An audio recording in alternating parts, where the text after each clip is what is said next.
Alrighty everybody, hello and welcome to another video. I'm sorry it's been so long. It's been an incredibly long time. I looked up on my channel yesterday, I was like, oh god, you know, it's been blue age since I've actually done any filming.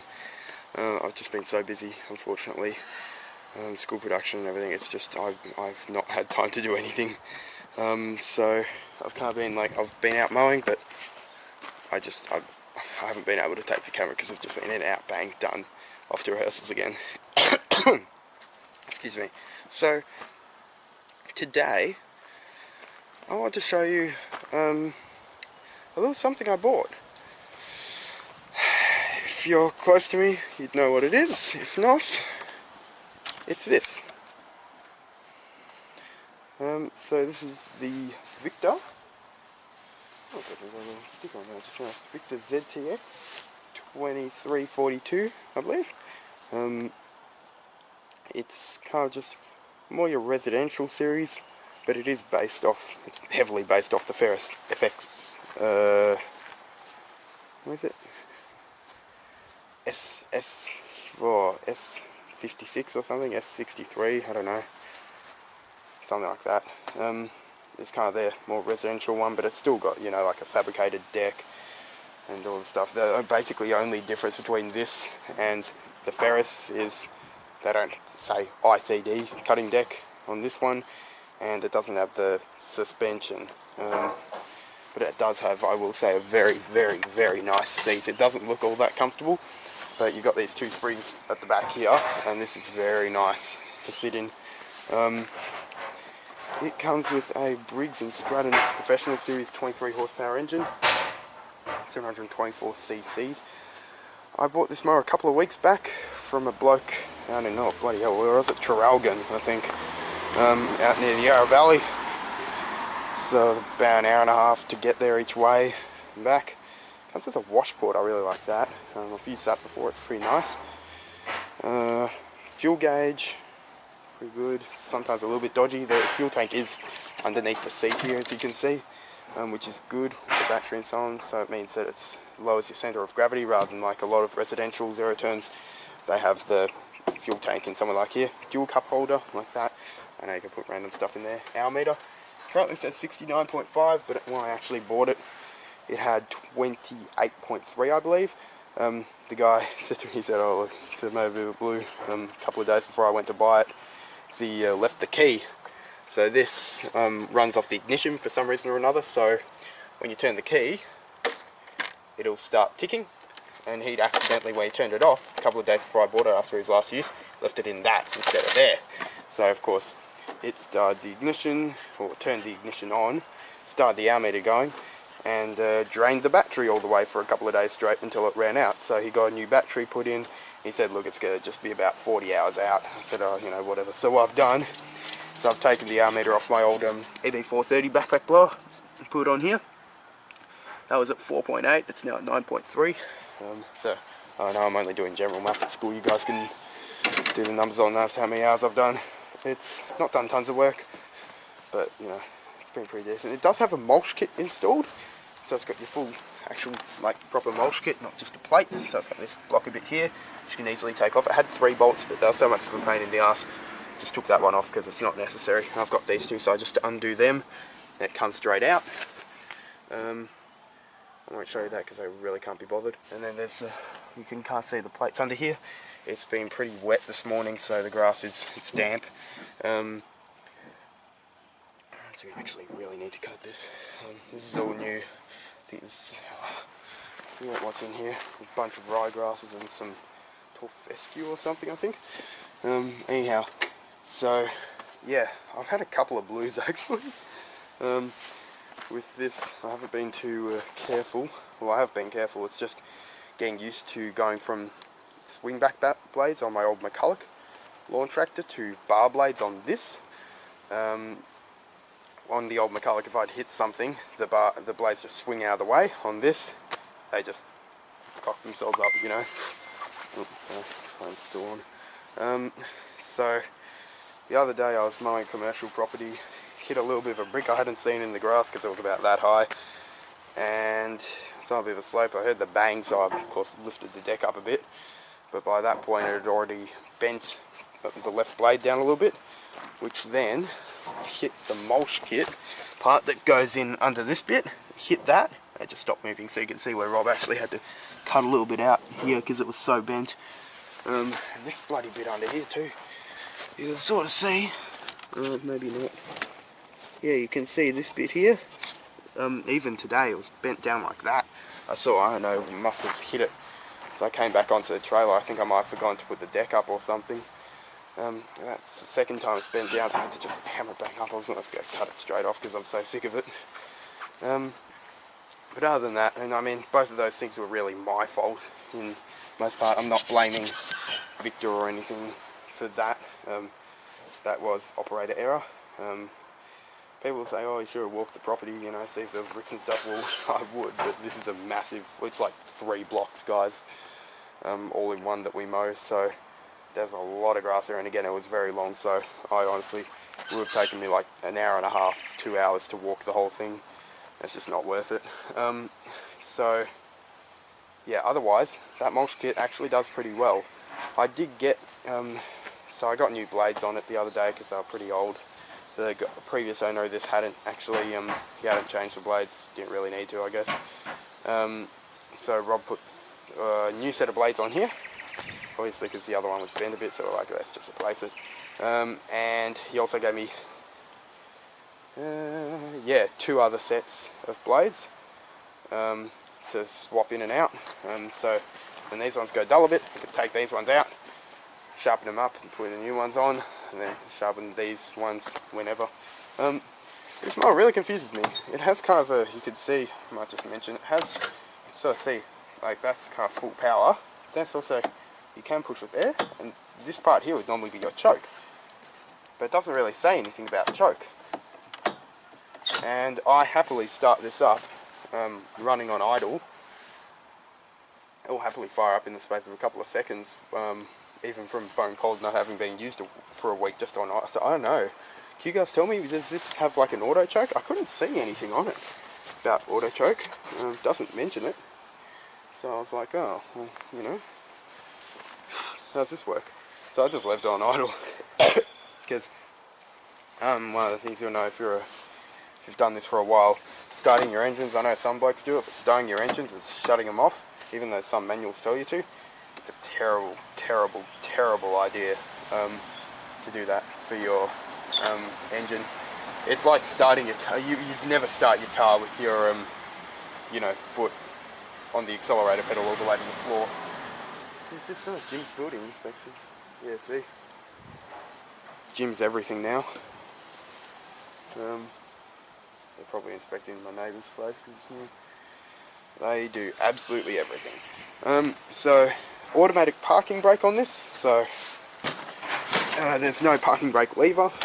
It's just, you fold them in, and it's your standard zero-turn controls. I really do like the deck lift because it's just easy. I normally cut it 2.5. So you can see it goes all the way from, is it 1, I think? Oh no, you go from 1.5 all the way up to 4.5 on this. And then once you've selected your height, just take the pin out and put it in wherever. It goes in there. And you just press down the thing a bit, shut out, and down it comes. Now unfortunately with this, I don't know whether it's because my seat has to be fairly well forward or whether it's just the way the pedal is designed, but on a lot of others when you're cutting a bit longer, you can actually run with your foot on the pedal and it'll kind of sit like that. So if you're, you know, turning or whatever, you just lift it a bit. With this one it's a bit difficult, but sometimes if I'm turning on a bit of a slope, it's a good idea to just lift it a little. Stops the deck from scalping. That's especially important on bigger deck mowers. 42 not so much, but when you're on like a 60, 72 definitely. You're going to want to be lifting that deck a bit just so you don't scalp the grass. What else? Oh yeah, you can adjust the height and like tilt of your armrests here. Well, not armrests, but control levers. Armrests are here, not back there. And then you just got your controls, easy. Fires right up. I just had it going before. Let's see how she goes. There you go.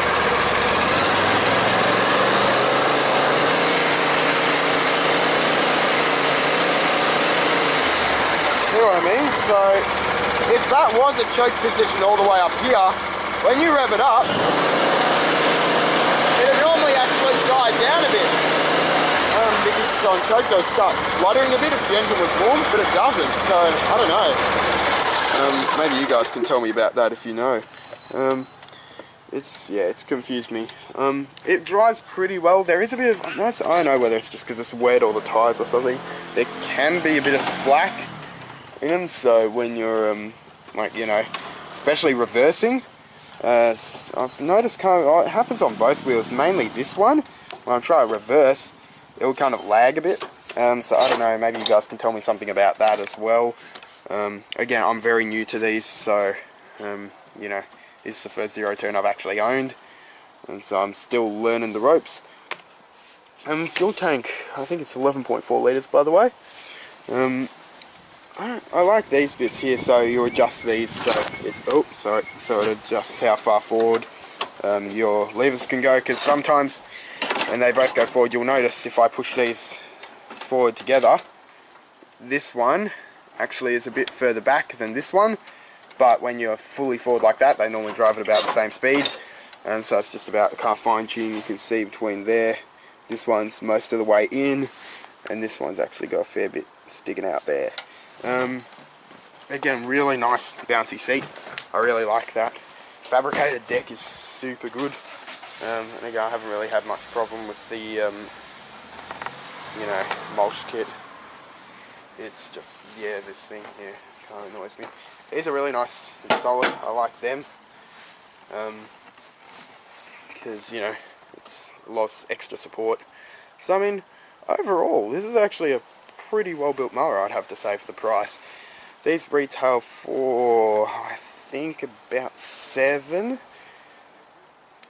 in Australia, $7.5, something like that. No, it wouldn't be that much. $6.5, $7 maybe, I think.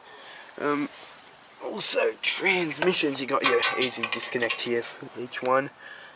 I think these are hydro gears. I know that much. Hydro gear trannies, which is really good because they're good quality. Yeah, V-twin. I don't know. There's not much else to say about this. Other than it's done me good. So yeah, it's just about trying to figure out what's going to work for you and your business. I know a lot of guys probably wouldn't buy something like this for their business because you know, they're too small. I know for a lot of yards in America and so on, you're mainly putting not much smaller than 48 on most of the yards, but for ours here in Australia, I'm like, you know, this is my front yard. It's tiny. The same thing goes for a lot of others around here. So this does get used. I've just come back from using it at another property you guys have seen before. Today, just come back from there.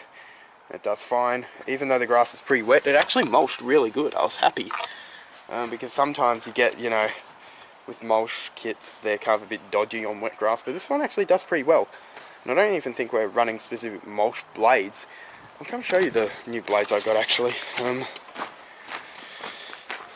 They're really good, nice and new. Let's see. I'm still going on, you know, trying to get my EB430 fixed, by the way, thinking about it, guys. Bloody wankers up there, they just, I eventually called him yesterday because I'm like, look, it's been, you know, over 3 months since the thing's actually broken and you're still stuffing me around. Just like, bloody hell, you know, just send me a new one, it's not that hard. And so I called him up and I said, look, what are we going to do about this, because I can't have just a big box full of tiny bits of broken blower in the back of my shed. It's just it's taking up a lot of room, it's annoying, it's ugly to look at, and above all, 4.8 bloody hours, guys. Shouldn't be breaking, you know? I don't care whether it's a cheap blower or not. 4.8, you would expect it to last more than 4.8 hours, easily. That thing should run to, you know, 100 or beyond. Even if it's cheap. you know, at that time, you probably, as a homeowner, because it's more designed for homeowners obviously, you probably get, you know, about a year and a bit's worth out of it. And you know, I'd say, alright, that's fair enough. But 4.8 hours, come on. Now, what was I going to show you? Oh yeah, the blades. So I can't open it, it's a bloody clothesline, but here's my blades. I've got a can of WD-40 in here. So I'll just take one out and show you. So they're nice and long, brand spanking new, straight from Briggs & Stratton, who own Victa apparently. They're nice and thick. I really like these actually. Yeah, so what I'm going to be able to do is just swap these out, because again I've got 2 sets in here. So I can actually, as they go dull, I can just pop my mower up on the ramps, swap them out on the job. But then when I get back home I can sharpen up the old ones on my bench grinder and move from there. I've also got a new grease gun, by the way. You can kind of see that in there. Yeah, here. Bought that because I was like, oh, I really need a grease gun. So, you know, I got that. Also got, well, I did a spree at Bunnings, to be honest, the other day. Also got this new Ryobi rattle gun, but apparently it's not a good rattle gun because it doesn't take the bloody bolts off. Because I was trying to take the blades off a week or so back, just to check them, and you know, I got this thing because the guy said at Bunnings, it's like, oh yeah, this will do fine for just mower blades and stuff. I said, alright, fair enough. So I was, you know, desperately trying to get these things off, and I was like, bloody hell, what did someone put these on with? I could not understand, so, you know, it was a bit of an annoyance to, you know, not be able to get them off, so I had to take it to Rob, and I said, look, can you get these things off? And he made sure. I think he's got the higher end one. That's just a cheap one. It's only about $100, but still, if the guy says, yeah, this will do fine, you'd expect it to do it, you know. And so yeah, I've got to exchange that for a better one apparently, because that one is only for like roofing screws, from what I was told by Rob. But yeah, so this is a new mower. I'm kind of getting off topic. This is the problem I always have, I get off topic. I have tried to make a couple of videos since my last one, but you know, I just ended up ranting for so long. I was like, nah, you know, we get to like a half-hour long video. Either way, this is the mower. Before I start rambling on more, here it is. It's good fun. Works really well. I can actually, I'm really happy with the 42. I can get it straight through this gap here. You know what, I might even actually can't really be bothered. But yeah, so yeah, this is it. It's a very nice machine. Don't have tons of leg room here, but it's done me good so far. I could definitely see the speed improvement, the productivity improvement, everything. It's a lot easier and better with this machine because you've got so much, you know, more turning ability. So that's nice, because that was not what my lawn tractor offered. So look, I'm going to go from here, and I'll start making some more videos, hopefully with like a GoPro or something on this, and we'll see what we can do from there. So, hope you enjoyed this video. Tell me what you think about it. Give me your thoughts. I'm interested to hear what you'd buy. The only reason I did buy this, I know I was really looking at like the Titan HD Toro or the Husqvarna, but this was such a good deal at the time. It just came up and I was like, yeah, it's probably not able to be, you know, turned away. But anyhow, I hope you enjoyed the video. Tell me what you think, and yeah, we'll see you in the next one. So have a great day, everyone.